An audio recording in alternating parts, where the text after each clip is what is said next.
Hello, everybody. Hello, YouTube. Hello, art history enthusiasts and visual culture aficionados. It's me again, Miss M, and I'm back with yet another video. Today we're going to be talking about a little bit more about Eraserhead and its connection to The Shining. That's what I'm here to do. I've got a lot of videos that I want to do, and I want to do them in the next couple of days, and then do Shining Part 11 this weekend. I've been trying to find the time. My days have been like jam-packed with activity, both interesting and boring, and chores, stuff you just got to do. You don't really want to do it, but you have to. like preparing meals and shopping for food. Like I said, I go to the grocery store a lot. Today I roasted a chicken. Turned out okay. Not spectacular, just okay. I'm gonna make chicken soup tomorrow, so that should tell you something. And researching whether or not I can find Sanka at the grocery store. Okay, I've been on a quest for Sanka. I have not found it. Hope you guys saw my community posts. There's the one with Sanka. I'm sorry. This just tickles me. I don't know why, but who was it? Who in the world was it? I can't think who it was, but somebody. Hold on, let me see. Let me just go ahead and open that up over there. Just no, that's not what I wanted. No. Okay, hold on. I want to get to the community page, but I don't want to lose this. Okay, so because the way the screen recorder is set up, I don't have very good access to my back button on this tab that I'm working on, or just the whole browser in general. So this one, you guys seem to like this one. This painting, I like anything to do with the sea. I love it. I've always been close to the ocean. I see it every day, so it has a calming effect for me. Happy Valentine. I mean, I know it's over, but for anybody who didn't see this, big happy Valentine's Day to you all. And then my quest for Sanka, and I had some really, really cute comments. You guys are awesome. Steve M. Steve M. Oh, you're so adorable, all of you. You, Aaron, Gershom. Yep, that storeroom is stocked with food worthy of a state-run institution. Oh my God. Or a summer camp. Yep. And what the hell is Wendy doing with that giant can? A fruit cocktail. That's enough to last a week or two. Who eats that much fruit cocktail? Steve, hey, I'm with you. I am with you. I have the same exact question when we get to that part of the movie. Every single time I watch this movie, which has been a lot of times, every single time that scene comes up and she's preparing, I don't know what meal. Is it lunch? Is it dinner? She's in the kitchen and at that big wooden table, with that big ass can opener for the big ass can of fruit cocktail, and she dumps it all into this huge bowl. And I'm like, I know they're not going to eat all of that in one sitting. And on top of that, you guys, this particular scene that Steve is talking about, the big ass can, the giant can of fruit cocktail, there's only 2 place settings at that table in the kitchen. I'm just saying. And there's the story on the TV on the table that has an antenna, but it's not plugged into anything either, about, Susan, who's lost, and her boyfriend came back from their hunting trip, and they're about to call off the search because the blizzard is coming in. Oh my God. That's the context of the fruit cocktail, the giant can of fruit cocktails. So really good eyes, Steve. I've noticed that too. It's weird. Um, Aaron, hey Aaron, how are you? Wendy said, even royalty, I know, in regard to the Sanka and like who stays at the Overlook. And my response was Ullman. Ullman saying the best people. I'm sorry, I'm just getting a kick out of this. You guys are awesome. And Aaron says, love it. I was so excited to see the 10th installment. Thank you so much, Aaron. I appreciate that so much. I made it through half so far. Yeah, it takes a while, doesn't it? I'm so sorry, but that's just how I do things. I can't. I'm not going to change me. I'm not. And Gershom, oh Lord, he calls it Stanka. It's true. It's so true. That stuff was so gnarly. I can't believe, like, how did it I mean, I think you could still buy it. Like, if you do a search for it online, you will find Sanka. I don't know if you could find it, like, on Amazon or, like, maybe it's a regional thing. I don't know. Because the two, I'm going to go to a third grocery store tomorrow. I got more shopping to do. I need some vegetables for my chicken soup. I need carrots and whatever. So, like, I'm going to look for Sanka there, too. I'll let you know. I almost did like photos of the coffee aisle at my first grocery store I went to on Monday, and then the second grocery store I went to, was it yesterday? Yeah, probably. And yesterday meaning like, hold on, did I go to 2 grocery stores in one day? Oh gee, see what I mean? Oh Lord. Like it's weird where I am. I think Southern California is just like that.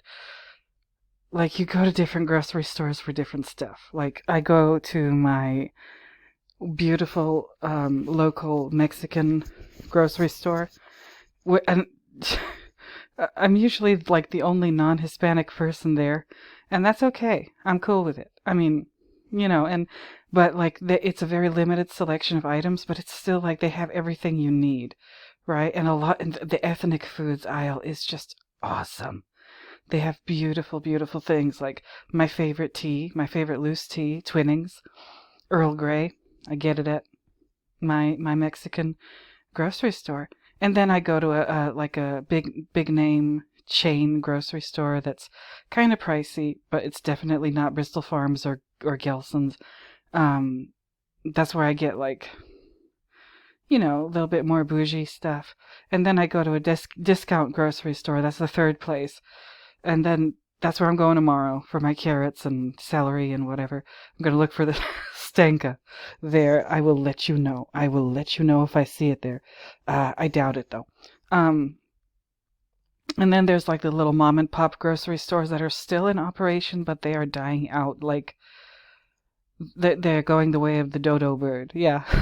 So yeah, this stuff, I remember it from my youth. How did the 80s were a wild time. Like oof, the shit that we use. There was some good stuff that isn't around anymore, and then there's some bad stuff and this picture that I found, it was like from, I don't even know where it was from, but I found it. And this thing that you're looking at, I should have put the link. This is an original jar from like late 70s, early 80s with the shit still in there. This is original Sanka crystals in there. And look at them. They look like fertilizer. They're just gross. So Stanka is very appropriate, Gershom. But anyway, we're here to talk about Eraserhead. Okay, so this is a coffee break, Eraserhead. And that's the reason why I watched Eraserhead. To compare it to compare it to The Shining, and because, like I said, Stanley Kubrick basically made his cast and crew watch the movie to prepare for The Shining. So I got a couple of theories, you guys, that, obviously I'm a little funny, right? You know that. You should know that by now.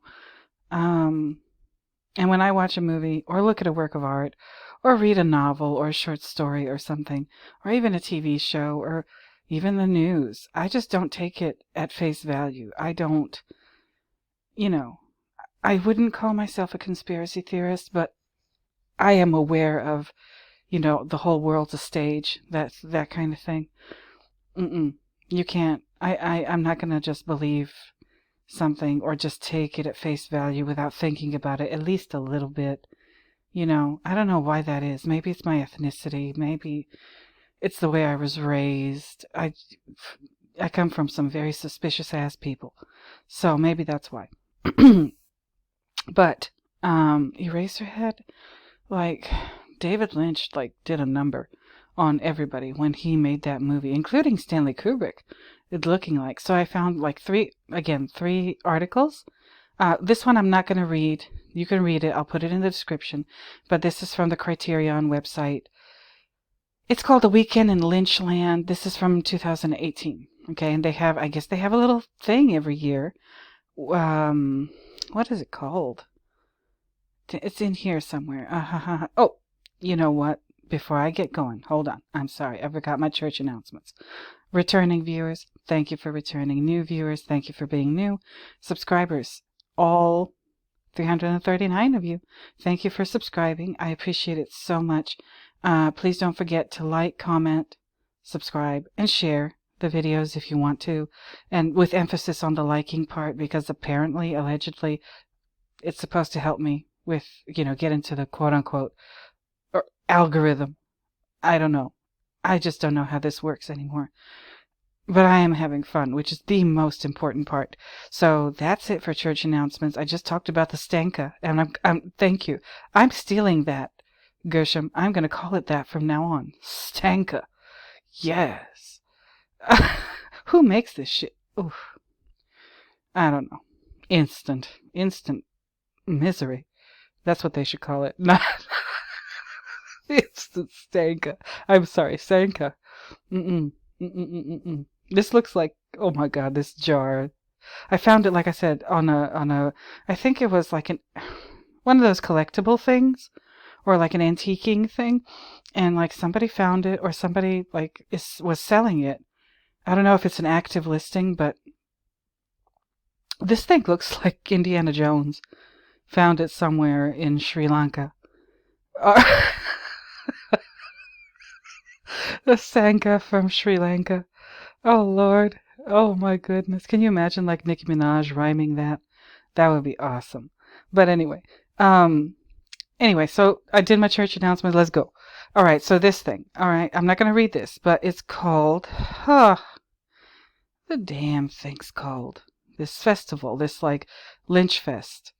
Oh no, I hope it's not called that. But wait a minute. Pacific Northwest. A crowd gathered at the music venue Brooklyn Stair for a journey through the world. A festival of disruption. Okay, cool. For the first time, that's what it's called, the Festival of Disruption. And they have all these, I guess Lynch gave it a little speech or whatever. There's pictures of whatever was going on, and David Lynch. Oh, Debbie Harry was there. Okay. And Kale, that David Lynch calls Kyle MacLachlan, he calls him Kale. And there's his ex-wife, Isabella Rossellini. And, oh my god, they did the stage like this. And these dirty little light bulbs. Oh my goodness, how cute. How cute. And I wanted to, especially, emphasize one of the main reasons. Oh my goodness, this looks so much fun. You know what, everybody says David Lynch is a little bit nuts. He looks like a bunch of fun to me. I would just love to sit down and have a cappuccino. That's his favorite, I think. And the blueberry and peach smoothie. And I have not been, peaches are not in season. Okay, and I'm not going to make it from canned peaches. Where does he get his peaches year round? Because I can't find any. I found nectarines. And they were horrible. I had to throw them out. Oh, and forget about protein powder. That stuff is $30 for one of those tubs. I don't know what to do. Why does it have to be in such large jars? Anyway, I want to find out what kind of cappuccino he drinks. I might get some of that. But anyway, this stage, this is a part of the movie. This is where the lady in the radiator does her little dance and stomps on those little spermatozoons. And notice, okay, the checkerboard floor. I know some of you are just going to go straight to a certain, I don't even know what to call it, idea with regard to the checkerboard floor. Um, I'm not gonna fight you. No, that is a definite possibility, and I'm not saying it out loud because I know my channel already attracts a certain, segment of the population, which I welcome, I love.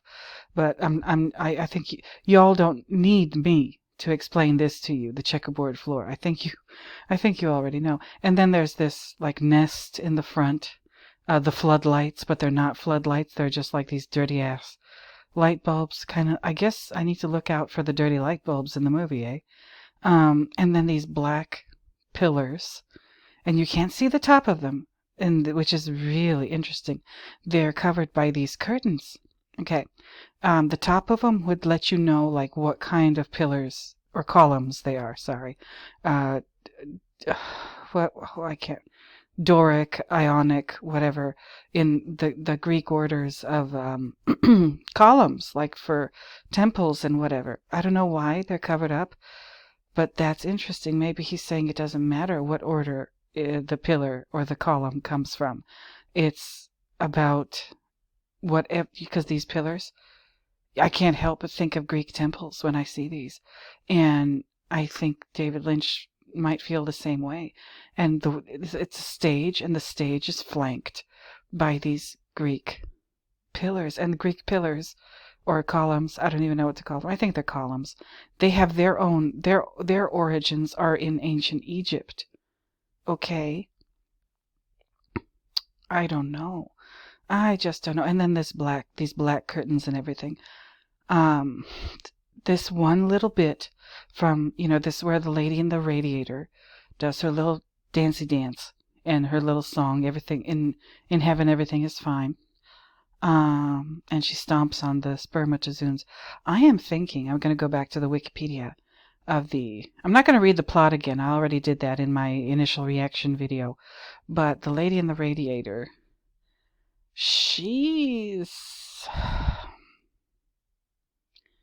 in the radiator, right? And like the female characters that Henry deals with are Mary X, the beautiful girl across the hall, and the lady in the radiator. The lady in the radiator, she's not real. I think she's strictly a product of his mind. And I won't say right away, right now, what I think is going on with the lady in the radiator, but I will in the next video I do about this. The next, David Lynch, Eraserhead, Coffee Break. Mary X, I got a theory about her, too. And that weird-ass family of hers, Mr. X and Bill X. Bill. Again with that damn name, Bill. I guess that's the father. Daddy X. Oh my god. And then, the beautiful girl, the lady in the radiator, and Mary X. I got some ideas, you guys. But today I'm going to read these articles. Then I'm going to talk about the ideas next time.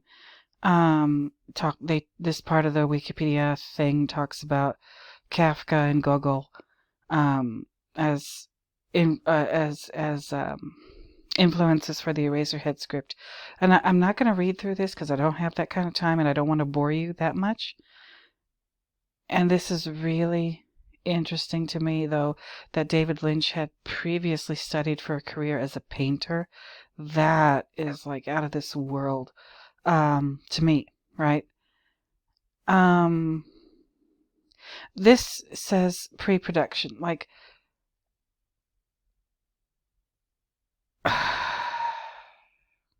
it says that it was influenced by his reading as a film student, Franz Kafka, The Metamorphosis, and Nikolai Gogol's The Nose. I'm wondering if this is I'm looking at this from 2008, Olson, the reference for this. is this like from the horse's mouth, so to speak, David Lynch's mouth, or is this just speculation on the part of the person who wrote this? I don't know. I don't have time to check, but Lynch calls Eraserhead his most spiritual film, and I've heard this theory that it also says here thought to have been inspired by Lynch's fear of fatherhood. His daughter Jennifer had been born with severely clubbed feet, requiring extensive corrective surgery as a child. I don't know. Jennifer has said, the daughter has said that her own unexpected conception and birth defects were the basis for the film's themes. I don't know how much. I don't know. I really don't know. Like, okay, she said that. I don't know. Because, like, when I see, like, the quote-unquote baby in that movie,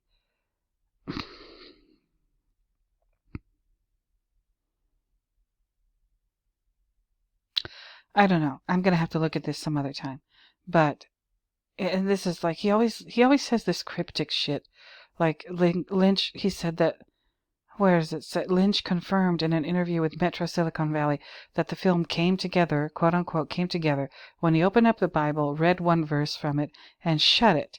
In retrospect, Lynch could not remember if the verse was from the Old Testament or the New Testament.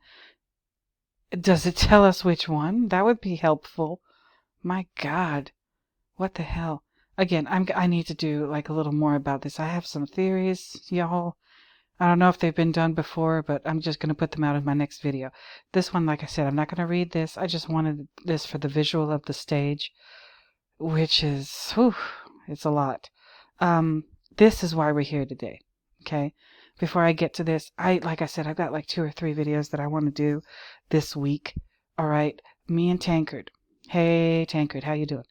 Me and Tankard were talking in the Twitter DMs, and listen, Tankard has an awesome theory about the loon. I'm going to do a video about that, okay?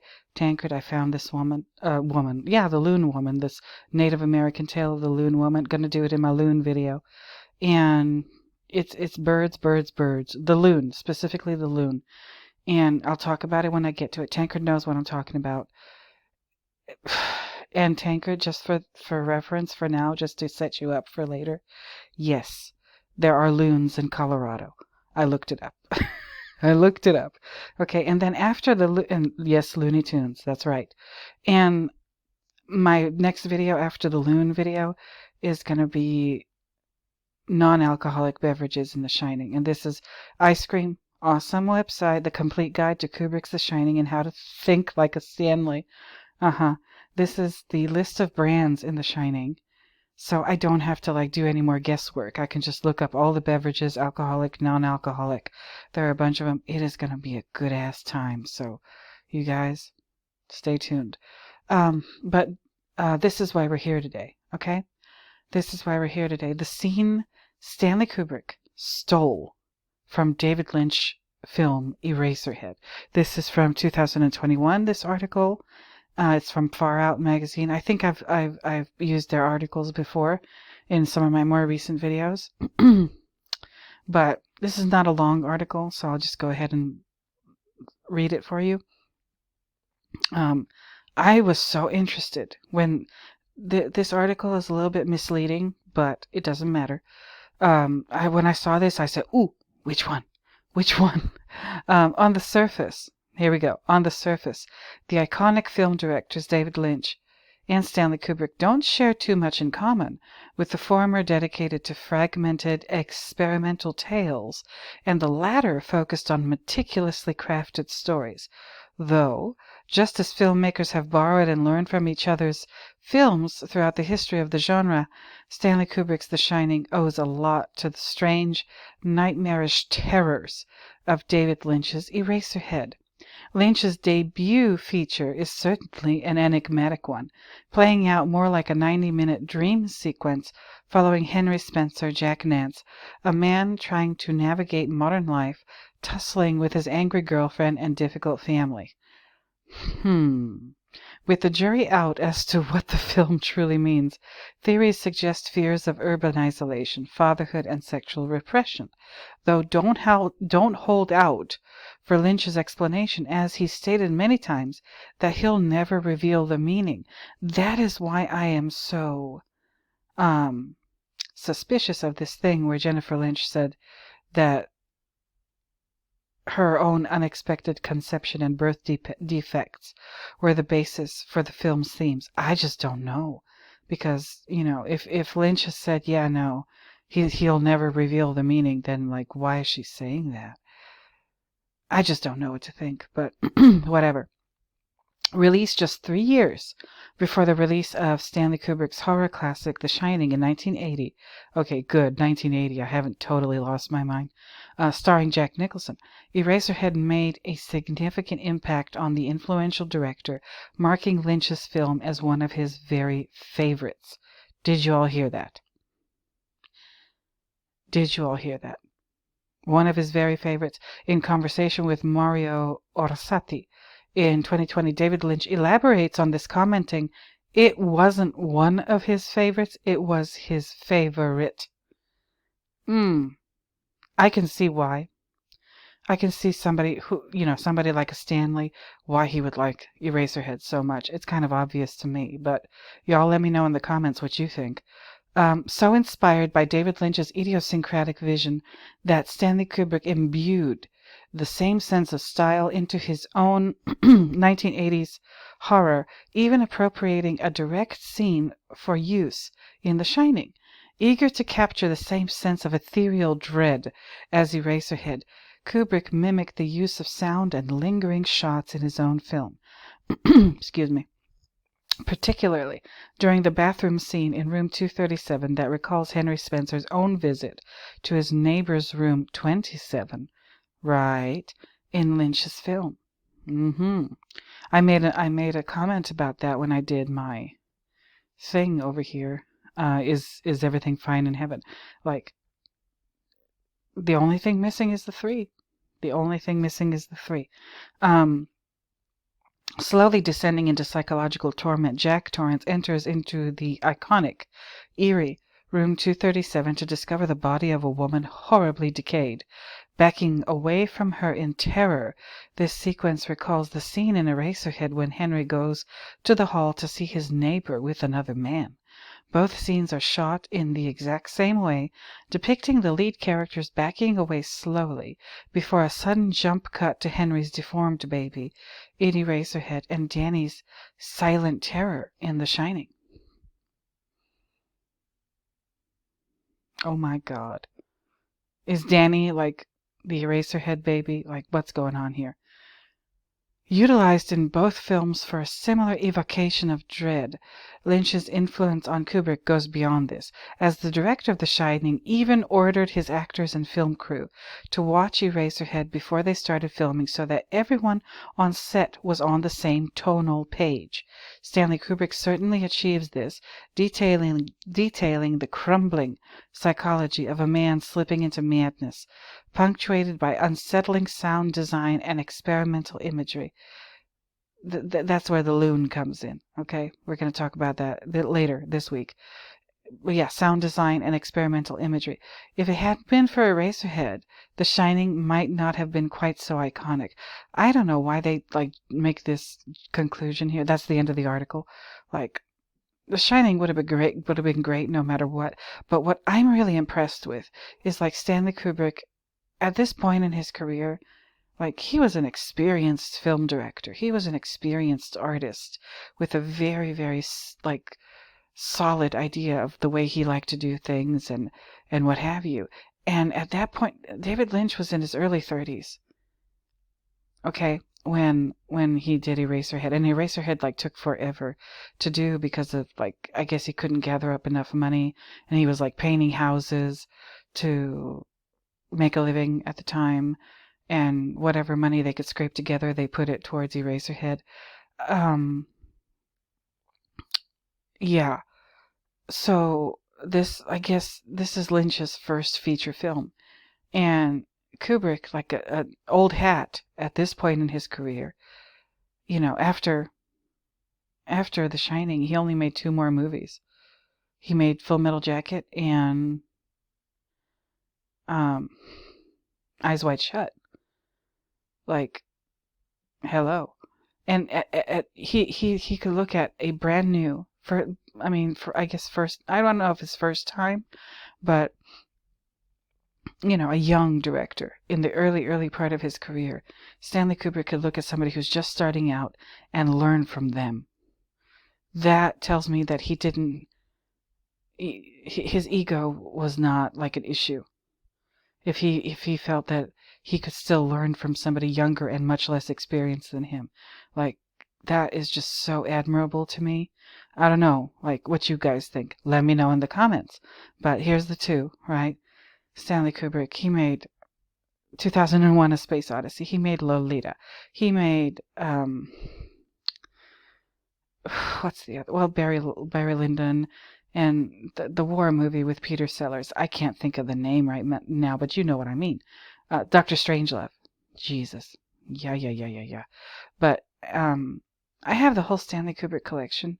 I need to start watching all of that. Like, ooh.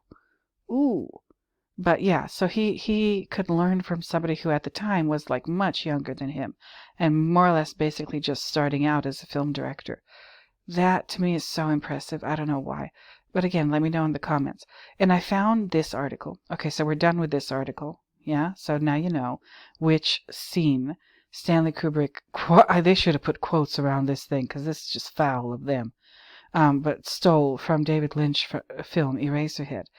That's it. I'm finished with that article. Here comes the next one from this adorable blog called Halloween Year Round, My Kind of People.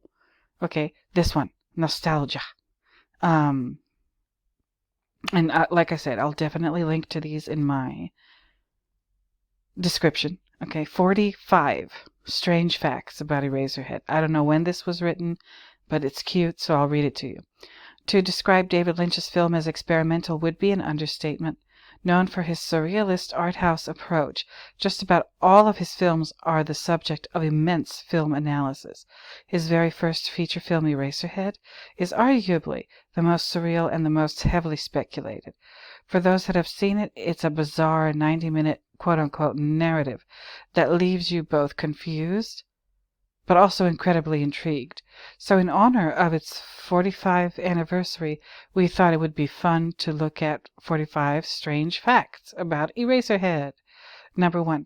David Lynch had received a scholarship to the American Film Institute. Unhappy with the courses, he was ready to drop out of the program, but changed his mind when the opportunity presented itself for him to make a feature film using the campus and its resources. This would become Eraserhead. Given that it was his directorial debut, Lynch's only previous film work had been animated paintings he had done. I guess this is one of them. Oh, wow. My God. Interesting. Number 3.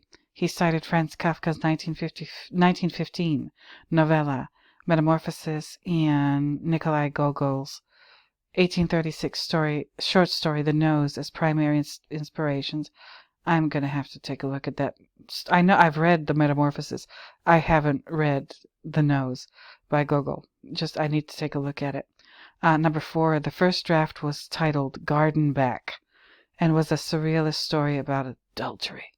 Number 5, Lynch's daughter, Jennifer, born 1968, had been born with clubbed feet and required a great deal of surgery when she was a baby to correct it.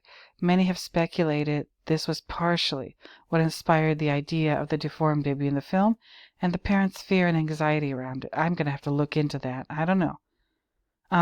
This is a quote from Jennifer Lynch. Eraserhead may seem like a dark film, but my father and I watch it, and all we do is laugh. It was Disneyland every day on the set. That's when I fell in love with film. So that's She was on the set as a kid. This is her. She's very pretty. Looks a lot like her father. Number 6. The AFI completely underestimated the project, believing it to be a short film due to the 20-plus page script. This resulted in the troubled and lengthy production that was always struggling for money. Number 7, Jennifer Lynch wound up having a small part in the movie as the little girl in one scene. Number 8, right from the beginning, securing funding was a challenge. Part of the budget came from donations by Jack Fisk and his wife, Sissy Spacek of Carrie fame, as they were friends with Lynch. Okay. Number 9, Jack Fisk also appeared in the finished film as Man in the Planet.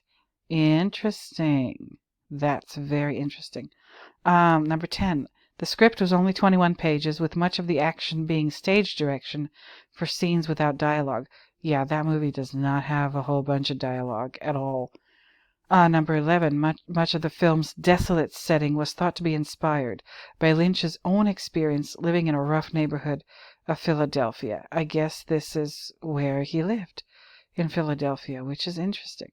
Like, is this a storefront, or like what's going on? I don't know. Number 12, because the production lasted so long due to budgetary reasons, David Lynch himself slept in the same bedroom in the movie for a year. Wow. Number 13, the entire production would take a total of 5 years, with the film finally being released in 1977. 5 years. And I think I was looking up David Lynch's biography, and I think in 1977 he was like 33 years old. Y'all control yourselves. But yeah, he was 33 years old. So that means 5 years. 33 minus 5, that's 28. Oh my God. Wow. Interesting. 5 years. Here's number 14, which is also connected to 13. Very interesting. As a result, there's a scene where Jack Nance opens a door, and the next shot was filmed over a year later.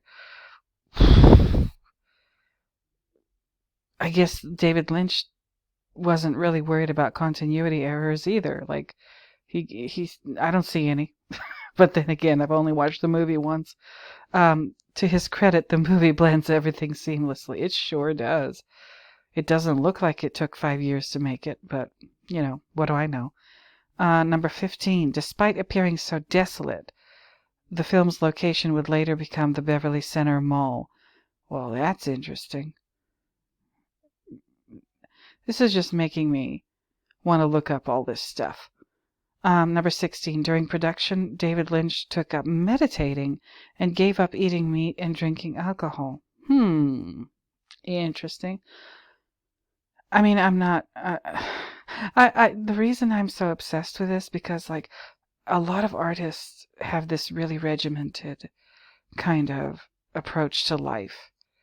I know it doesn't seem that way, because look at what they do, look at their output, look at their movies, look at their paintings, look at, like, all this stuff.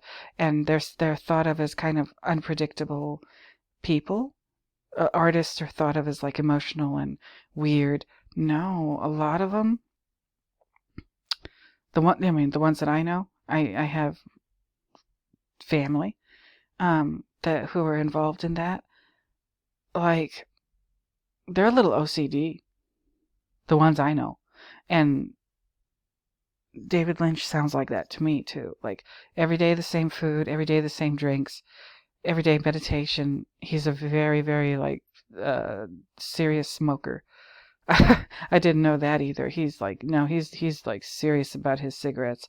But he doesn't drink and he doesn't eat meat. So these are all kind of regimented, not obsessive behaviors, but like I would say really disciplined. Like, no alcohol. I already don't drink. Eating meat. I don't know. I hope I'm not offending anybody. But I just told you I roasted a chicken today, so I don't know if I could give it up. I really don't know, but we'll see. The crew included David's brother, John Lynch, that's number 17, The crew included David's brother John Lynch. His only other film credit is set designer on 1971's Angels Hard as They Come. Interesting. 18. The deformed baby was made from the body of an embalmed calf, which Lynch apparently buried after production. I hope so. Oh, it's probably the most memorable. Yeah, this quote-unquote baby. He's like saying a lot here.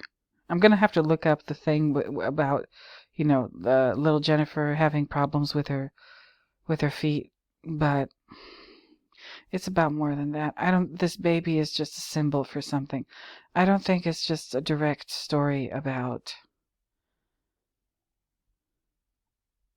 somebody who's struggling with parenthood. He says it's his most spiritual movie ever. I'm going to take him at his word. This baby.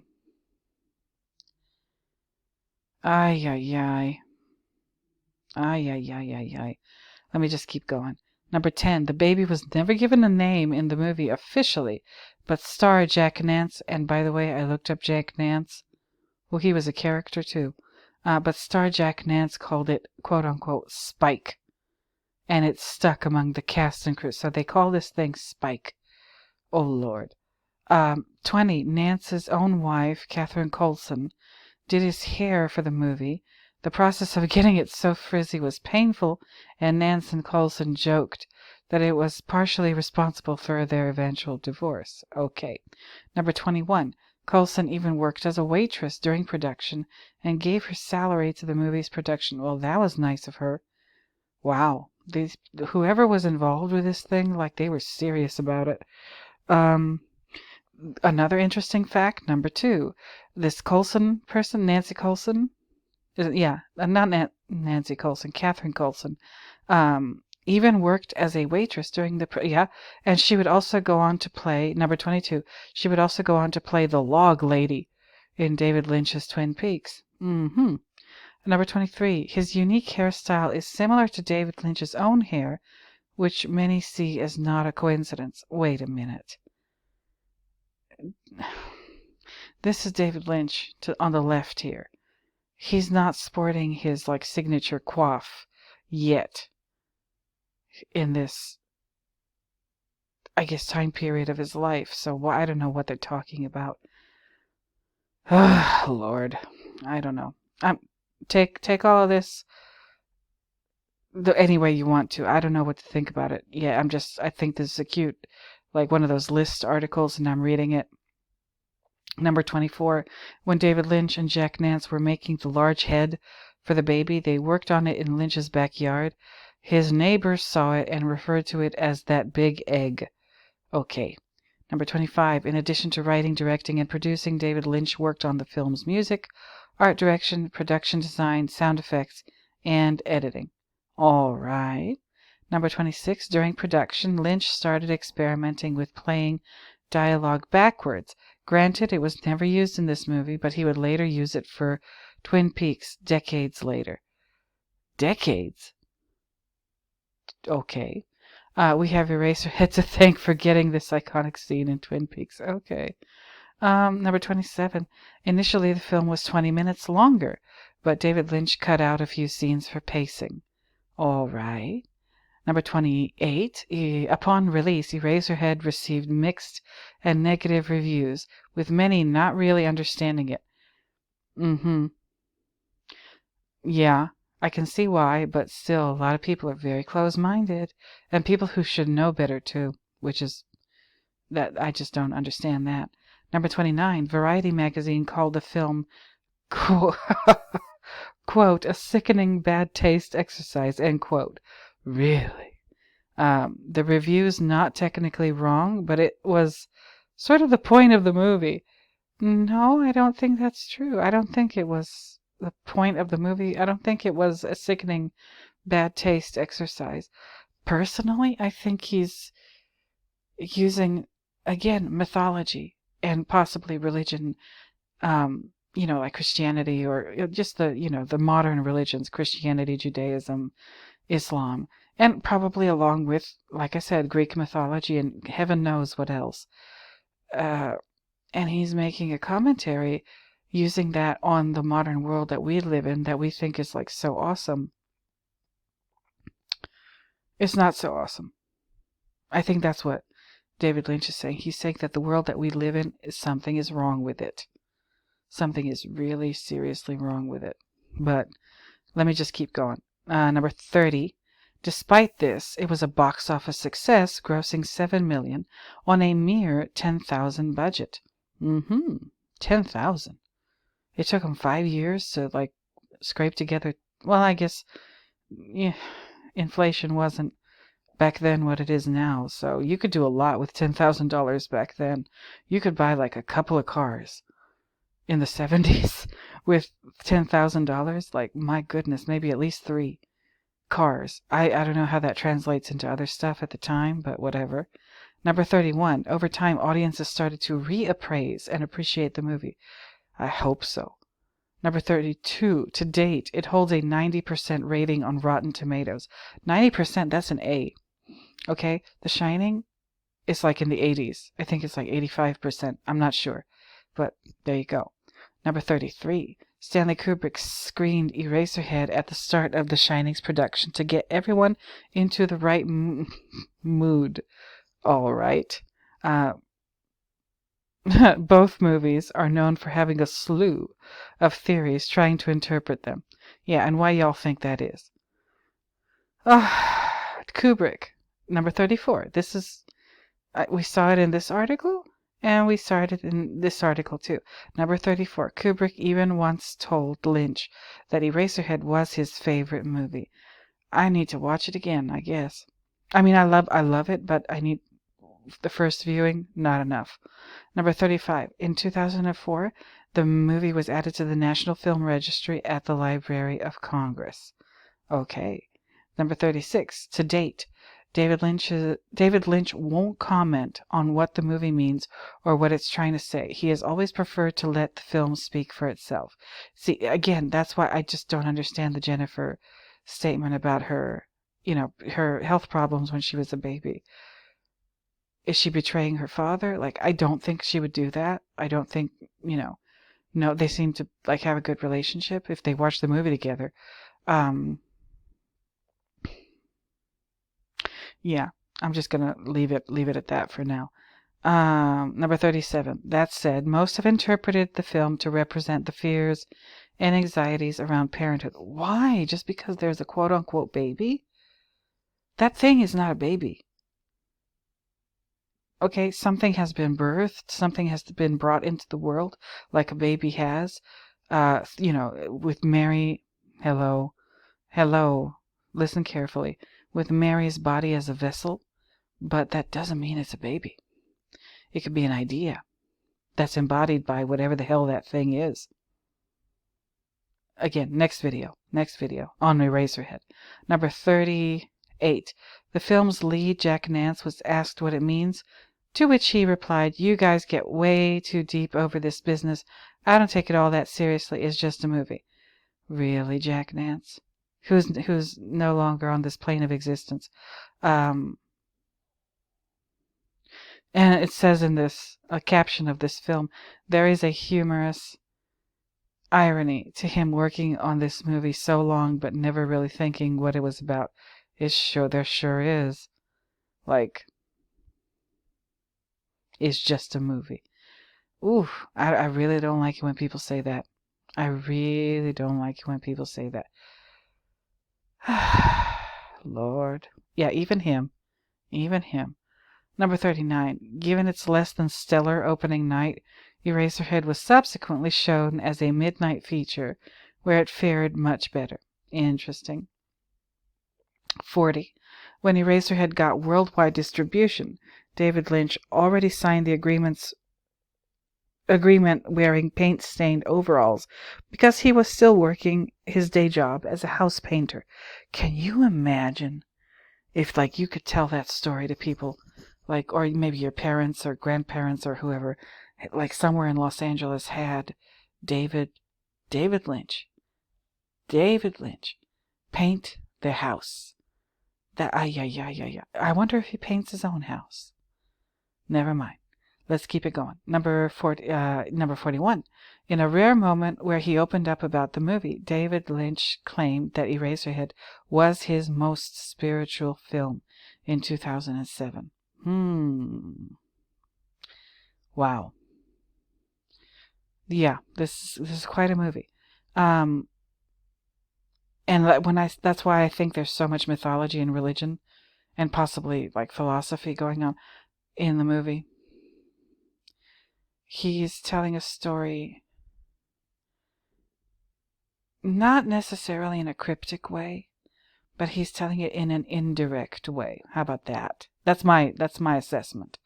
This number 42.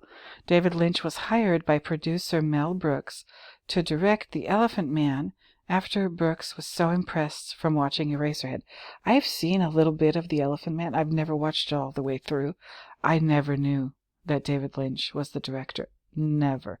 Now I have to watch that again. Number 43. Entertainment Weekly marked it number 14 in their top 50 cult films list. I'm going to have to take a look at that list. Number 44. A myriad of films have cited Eraserhead as an inspiration, including The Shining, Pi, and Tetsuo, the Iron Man. Interesting. If you like the surrealism and bizarreness of Eraserhead, check out Tetsuo. I just might. Okay, number 45. Swiss artist H.R. Geiger cited the movie as an inspiration for his own work. However, David Lynch seemingly resented Geiger, quote-unquote, copying his work and declined to work with him on 1984's Dune. Oh, wow. This is interesting. And that's basically it. That's the end of the article. They ended by saying, which of these did you already know? I didn't really know any of them. Which one surprised you? None of them. Let us know in the comments. So, yeah, I'm definitely going to leave this in the description.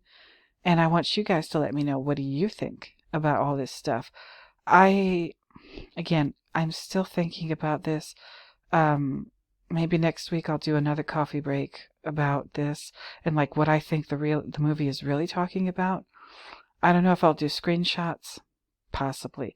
Not like the way I do with The Shining, but, just like from various parts of the movie, screenshots that I can use to illustrate what I'm talking about or what I think is going on.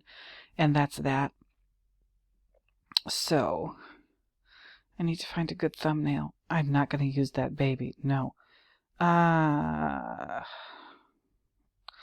don't have any good pictures of this stuff on Wikipedia.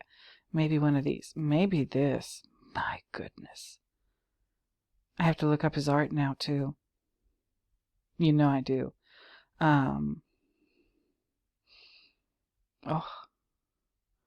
maybe just, ugh. Or this. Or, oh no, not her either. Or him. Or this. I don't know. I really don't know. But I'll find something. Okay, so I think I've done it, you all. I think I've done it. For this video. Next time, like I said, thanks to Tankard, I'm going to talk about the Loon. And then after that, we're going to talk about some non-alcoholic beverages in relation to The Shining. So you all, thank you for watching. If you made it this far, you're awesome. I'm going to reiterate the church announcements.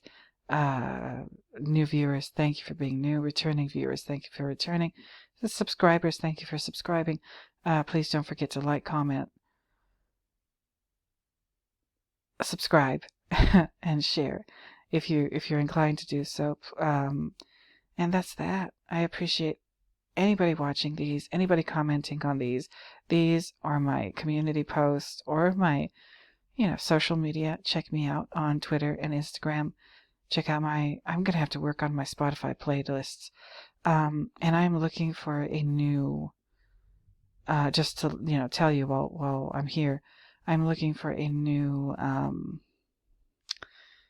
website for my blog because I am not happy with what I've got. It is tedious, and that's why if you've subscribed to my blog, that is why I don't post there anymore. It is just a pain in the ass to post on there, and I'm looking for something new. Maybe I'll go for, I don't know if I'll do Wix or Weebly. I have no idea. What, number one, it needs to be cheap, or free, preferably. The one I have now, I'm paying for it and I'm not using it. I'm so pissed. I'm so pissed.